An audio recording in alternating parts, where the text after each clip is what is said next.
looking at the pictures back here, you can see that Carl goes way back with Senator Lieberman, involved in some of his earliest campaigns. Herb Stolberg is the same way. And I believe that we have a campaign right now that's beginning to change minds. And we need to change a lot of minds between now and August 8th. And I think one of the things that their being here tells us is that the war in Iraq has done nothing for Israel's security. It's destabilized the Middle East and made Israel more vulnerable. And that's one of the many reasons that I'm in this race. So with that, let me just introduce Carl, maybe wants to start off. And again, thank you so much, both of you, for being here. Pleasure of being involved in a primary campaign with a very young progressive who was not afraid to challenge the status quo and speak his mind. A challenger who was not afraid to run a primary against an entrenched incumbent. A challenger who was not afraid to speak out against the war that was wrong. I had the pleasure to work on that campaign with Bill Clinton.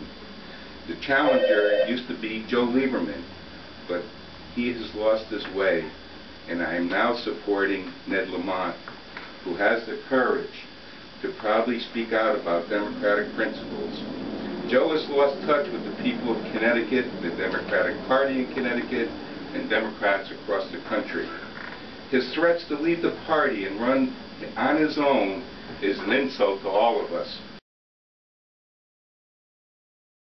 We've been friends of Joe's for 38 years. I started with Joe at the Chicago Democratic National Convention. He was heading up the Kennedy campaign, I was heading up the Gene McCarthy campaign. We both supported Hubert Humphrey because he was our Democrat in the election. And then we formed a reform movement of Democratic politics in Connecticut. And we ran for the legislature in '70, and we both won. We ran in primaries against incumbents. Joe went on to become Senate Majority Leader. I went on to become Speaker of the House.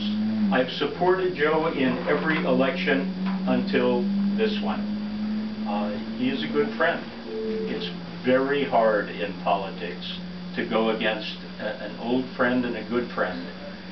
In Ned, I have found a new friend who is right on target on the most important issues facing our nation.